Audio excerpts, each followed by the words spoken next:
Hi guys, welcome back to Clockwork and Noodles, the channel where I discuss anime, all things anime related. Sometimes I talk about noodles. And talking about noodles, there is a video coming your way soon-ish that will have both my love of anime and noodles in one video. So I can't wait for you guys to see that. If you have just found me, hello and welcome. I'm Becca. I enjoy talking about anime. I have a series called What's in a Design where I go further and we discuss what makes a character, design, color, and all the little oddities a character has that can foreshadow what happens to a character and also tell you a bit about a character before you get to know them. I have a Discord channel for you guys to lurk on. If you join the Discord channel, you will get a notification whenever a video goes up.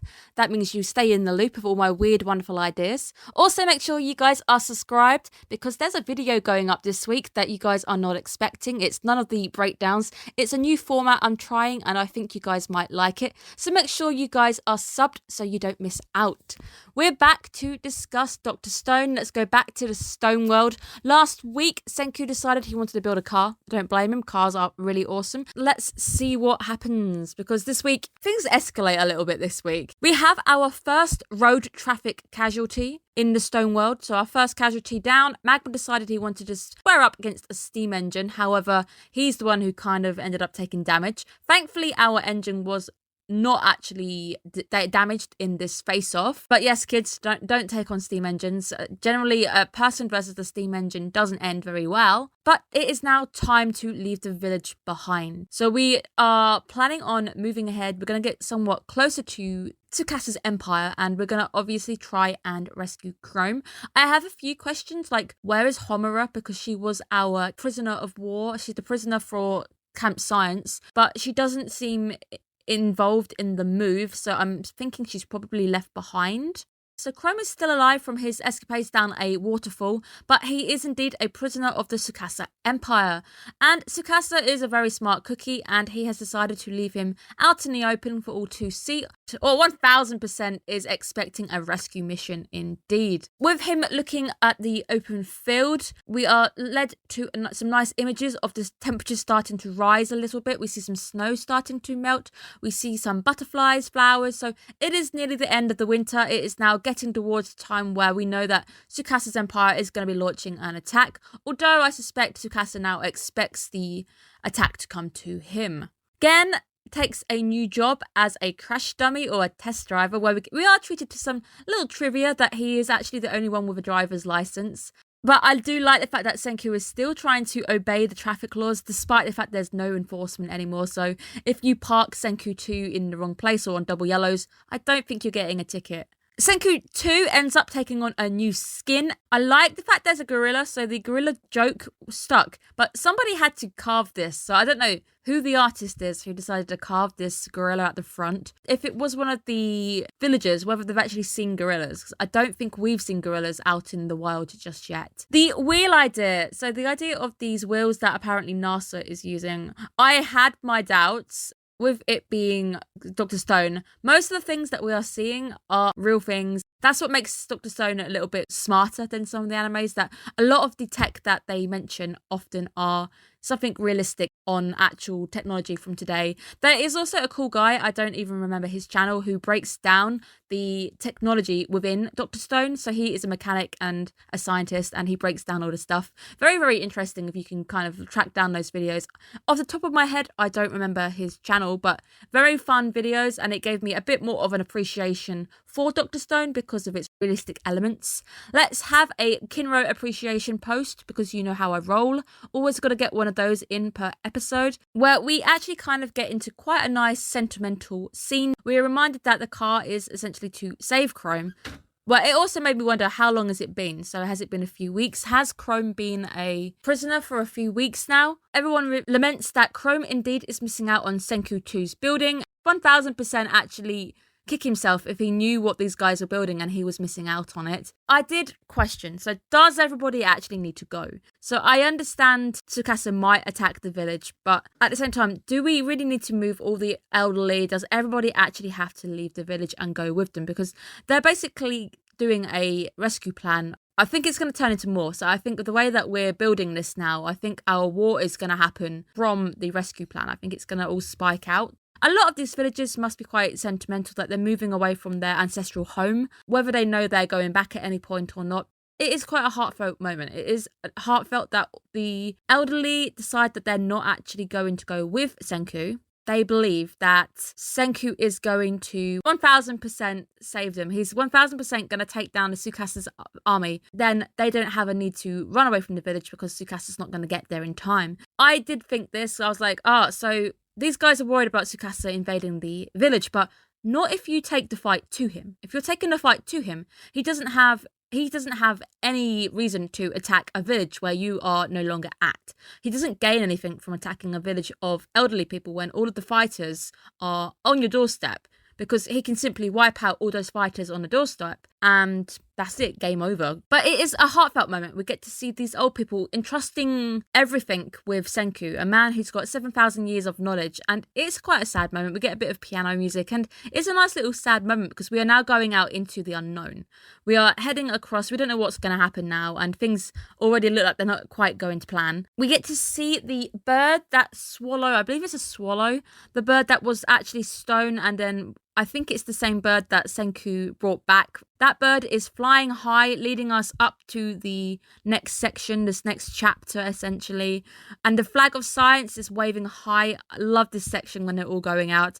Gen is indeed the only driver who actually steers us forward. And he is, of course, the envy of all the other characters who really wish they could be the one driving. Senku has a flaw. He hasn't accounted for the fact that there's mountains and there is a slope. So everybody ends up needing to push, but we do get to see evil Senku unleashed as he considers the idea of making this Senku 2 even more stronger, which we definitely get to see this episode. So we have Camp Senku. I'm going to call it Camp Senku because we are now camped out. We are overlooking Tsukasa's empire. I did wonder if the sunlight of the telescope lens is gonna maybe attract a keen eye from the Tsukasa's empire. It didn't this episode, but I'm still wondering if it will, because this has been done in a few movies where somebody's like looking via a telescope and they see it glinting in the surroundings and they go, that's where that person is. So I do wonder if they're gonna maybe play on that. Senku decides to make his camp at the bottom of a incline. So we have Kohaku looking out over the empire at the top. I think the main plan is to somehow hide all the smog that they're going to be creating. But I do wonder what happens if you've got a really windy day and somebody with a keen eye is looking out from Tsukasa's empire going, there's like some steam, a lot of steam over there. And I still doubt Tsuka's ability to fit her entire body inside that helmet. I'm sorry, I really don't think that is a thing. And also safely traverse it whilst you're rolling at quite a good speed. So that girl manages to get quite a bit of speed while she's rolling. Clever but risky, very, very risky. Imagine if she'd been caught. The entire plan would have probably been blown, even though Tsukasa basically knows what's going to happen anyway. But she does indeed infiltrate Camp Tsukasa. She ends up despairing because she can't locate Chrome. However, Chrome is the one who sees her. But I did note immediately that Team Tsukasa is digging pits in front of the cell. Are they planning traps? And of course, yes they are. I noticed this, and that was the one thing that was stuck with me throughout the rest of the episode. It was in the back of my head going, wait, that's important. Why are they digging holes? That's definitely important. Thankfully, Chrome ends up giving away his position with his big loud mouth. So Suika ends up locating Chrome and we actually know where he is. We also know that he is indeed alive. So how do we now take him back? Senku 2 is gonna have a mod pack. Yes, we're going to get a mod pack to Senku 2 and turn it into a tank. I was really hoping we'd see a tank because there is a tank in the OP. So I was like, okay, there's going to be a tank at some point. I'm going to be very interested in to see how they do that. We are going to bust Chrome out. I was wondering, I was like, wait, if you bust him out, this is going to lead to conflict. This is definitely going to lead to an entire assault in a way. This is going to be your claim to war. But it is indeed time for a mod pack where we're making a paper tank. I was definitely not convinced it was just paper, and I'm so glad it turned out it wasn't, because paper is good, and yeah, you can put books in car doors, and there's lots of people like Mythbusters who do things with paper, but it's still not perfect. I also wonder why nobody is scouting from the Tsukasa Empire. So these villagers go out and start collecting weeds right out in the open, but not a single Tsukasa Empire crony is like floating around, looking around. Nobody spots these guys out in the open doing it. We'll have a second Kinro appreciation post just because it goes into the next sequence anyway, because it's going to be his moment to shine, where the boy decides to destroy a tree to show that paper and trees aren't really that strong. where we see a paper shield. So we end up having a little fun moment with Kinro versus Senku and the paper shield. We are essentially just test driving this, showing you guys how strong this shield really is. Kinro is an absolute beast, so he doesn't actually end up holding back, and we literally see him going full swing at this shield. I like the fact that we get this burst of light with how godly and how strong he is. Senku ends up taking the full damage, but he has indeed won. The spear is broken. Hopefully they're going to get Kinro a new spear for the next bits. But I did figure it wasn't just paper. Senku has created carbon fiber. Well, he has layered up the paper with plastic. So essentially it is now more a car than it ever was, because carbon fiber is also used, as they say, in Formula 1 cars. It makes it nice and light. The Senku 2 ends up modding the hell up, becoming way buff, where those holes started to bother me more and more. So before we even got the spike trap thing, if they've dug holes, this tank isn't going to be so good upon a ground full of craters, because even in World War One, lots of those tanks that they used in the front lines, they failed. They got stuck in holes, they got stuck in the mud, they got stuck in like bomb craters and things. So I was like, wait, this is bothering me. This is really bothering me. And I had a right to be bothered, because thanks to Chrome seeing a crony almost going into a hole, Tsukasa has created a load of spike traps. So the entire ground in front of Chrome's cell is now rigged. He was predicting a rescue attempt. You couldn't not. You knew there was going to be a rescue attempt at some point. Hence why he has put Chrome out in the open. Chrome is now bait. This is what makes, I think, Dr. Stone fantastic, is the fact that Tsukasa, our bad guy in this series, if you so call it, he is not just a bad guy for being a bad guy. Yes, he's got some very flawed beliefs, but he's interesting. He is 1000% interesting to watch, because this guy is equally as good as Senku.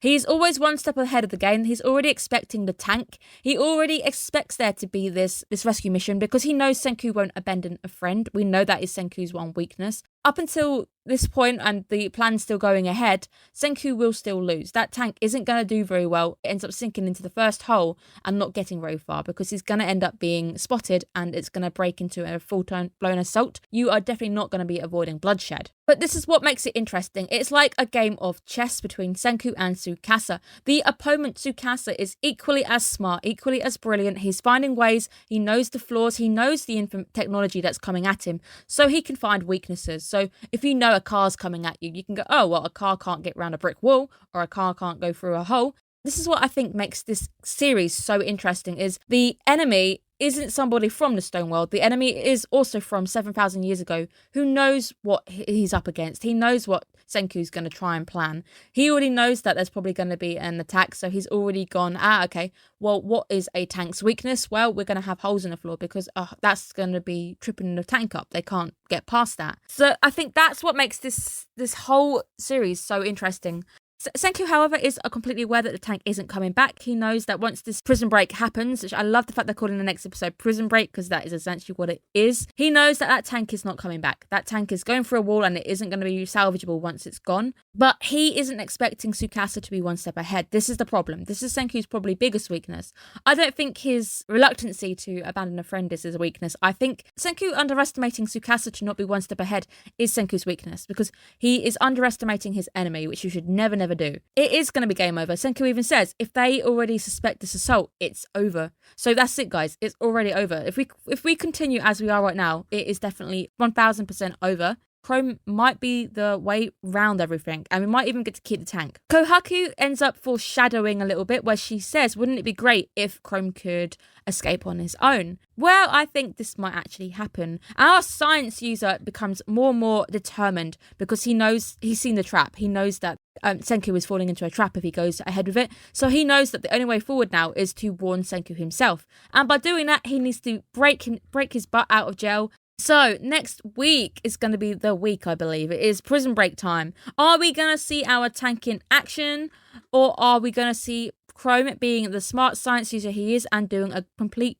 prison break without the need to get the tank involved, which would be quite sad. We wouldn't see the tank involved. However, I do wonder if they do bust him out of jail, or he busts himself out of jail, could we not still use the tank to show the Tsukasa Empire what great feats the team of science have got? Would that be a way of converting any of the people to join Senku? I wonder. So that has been our episode. It's been a great episode. I think it's even more interesting knowing that Tsukasa isn't stupid and Tsukasa 100% already is ahead of the game. I like it. I'm really, really liking this season. I like the pace that we've got going on. We've got some more fun moments. We've still got the cool inventions going on. I want to see how this turns out, because all of these plans so far I've always been a bit skeptical of. I see some flaws. So I want to see how we get around this. How are we going to end up besting Tsukasa, and how are we going to avoid bloodshed? Because Senku seems determined to avoid bloodshed. He even promises Rory that they're going to do this without having bloodshed. Going to be interesting to see if we can do it, because sometimes